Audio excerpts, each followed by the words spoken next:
can summarize written knowledge, and perhaps most importantly of all, of course, it's improving at a rapid clip. So even if it can't do something today, potentially it can do that task in a year's time or 2 years' time, and so on.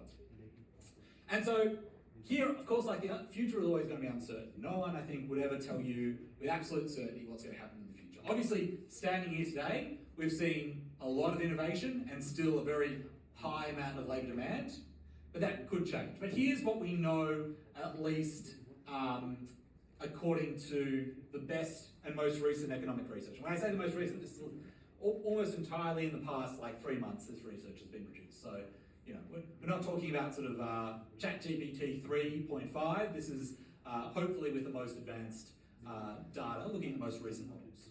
So the first study looks at what's happened to the change in the unemployment rate in the occupations most deemed substitutable by ChatGPT. So we've got a range of different measures of AI-exposed workers, and then we're looking at the change in the unemployment rate since ChatGPT was released. And here, I think you would say the results are mixed. So some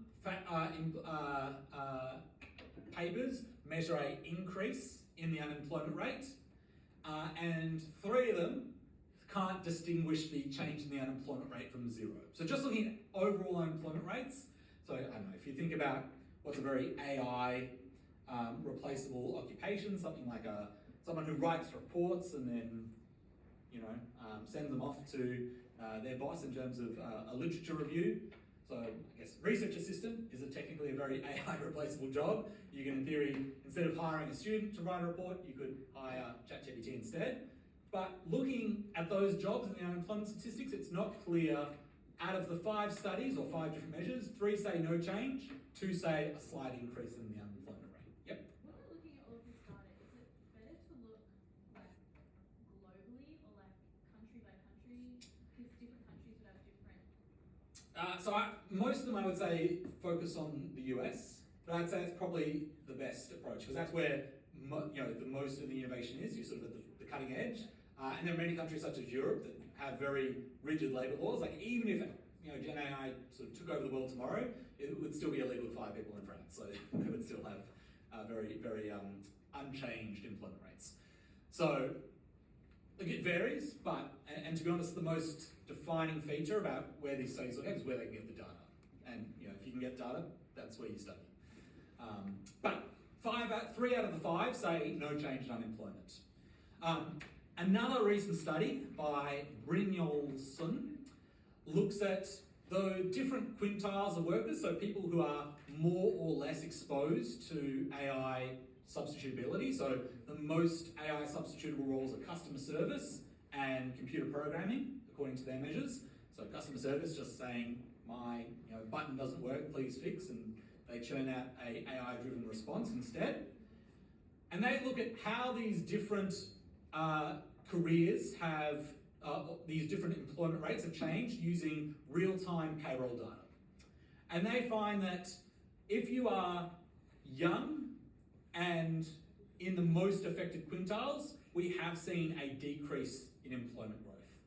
So if you're a 25-year-old programmer or a 25-year-old customer service rep, then there's been a reduction in your employment employment growth. That being said, the employment growth for people in the older age brackets has remained robust.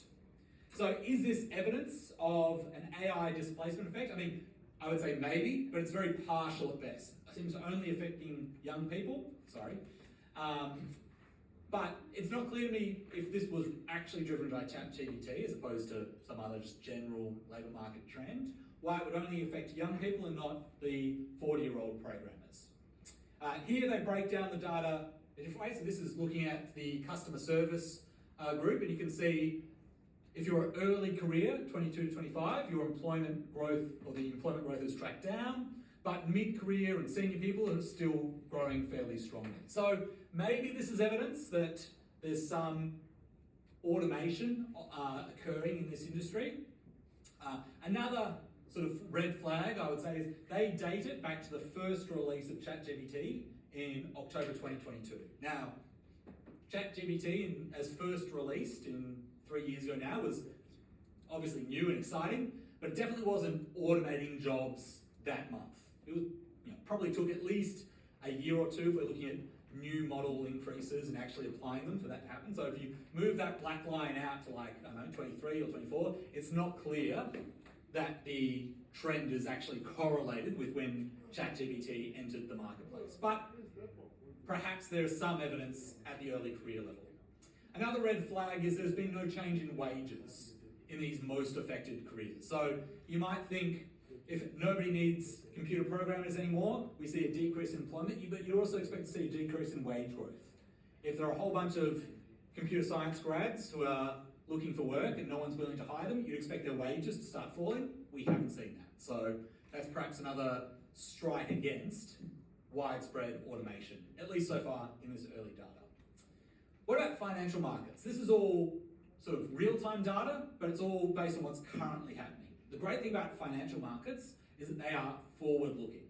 And there's a nice economics paper out there that said, how would financial markets react to AI? And they suggest that there's good theoretical evidence to suggest that if AI is really going to revolutionize the world and be a big disruptive force, we should see higher interest rates in the future. Why is that? Well, if AI takes over the world and kills all of humanity, then interest rates should rise. Why? Because if you think that AGI is going to take over the world and say, render humans extinct, then we should party like it's 1999 and spend all your money today. And if you do that, that would create sort of a big consumption boom and lift interest rates. What about if AI makes the world infinitely richer? And so by the year 2035, we're all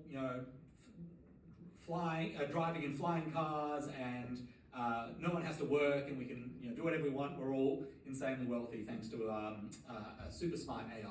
Well, in that case, we should start spending today, because why would you need to save for the future? Because in the future, we'll all get some UBI $100,000 a year stipend from this fantastically wealthy society.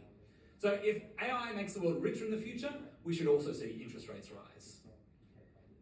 But if AI makes the future world more volatile, more susceptible to shocks, you might see interest rates fall. And they sort of say, look, discounting this third option, which doesn't seem as realistic, we should expect to see interest rates rising if AI is a really big deal. Because it'll either kill us all or make us fabulously wealthy. Either way, that would lead to us spending more today, leading to higher interest rates. So what do financial markets indicate on this front? Well, if you look at the 10-year real interest rate, we have seen a pickup in real interest rates since basically the rollout of ChatGPT. So, obviously we've talked a lot about real interest rates declining for 3 or 4 decades, and we've seen a bit of a blip back up. Perhaps that's caused by the invention of AI. It's unclear. Even if, it's obviously not a dramatic recovery, it's sort of gone back to the levels of 2008. So you would say it's certainly not a radical increase in real interest rates, but it has ticked back up. So that's potentially some evidence that financial markets think AI will be a big deal. But that's just looking at the broad trends.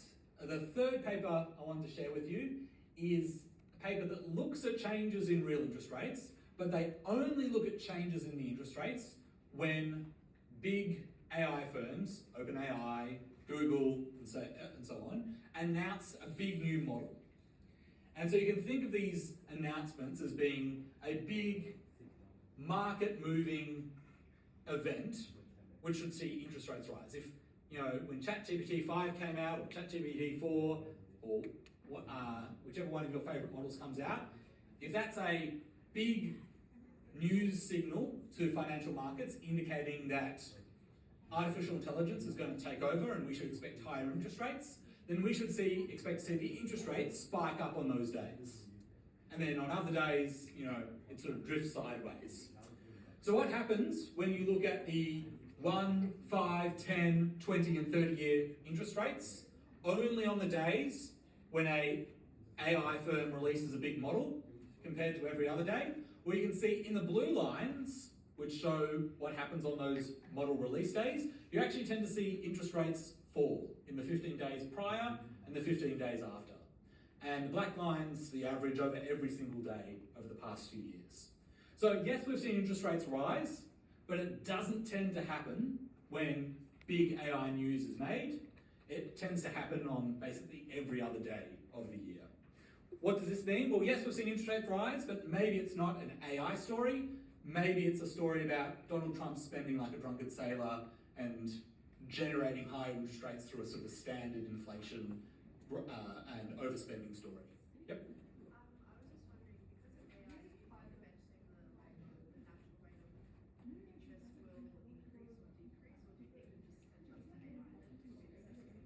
I think on average it will lead to a higher natural interest rate, but it's unclear if we're talking like a little bit higher or like radically higher. Because at the moment we've also got very high levels of government spending, high levels of debt. That's going to push up interest rates as well. Unclear which is which. Although this study, for what it's worth, suggests it's not an AI story, it's something else, probably a spending story or an inflation story. So look, the jury's out, it's still very early days, but this seems to indicate that we're not at least directly correlated with what's going on in AI, the AI labs. So will AI be a big deal? Almost surely yes.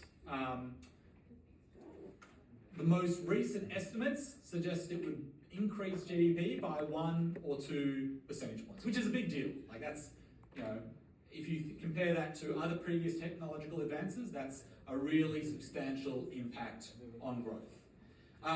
Will it disrupt many jobs? Almost surely yes. If you're working in the customer service industry, I suspect it will almost surely lead to changes in how many people work in that sector and lead to a lot of job disruption. Will it lead to mass unemployment? Probably not.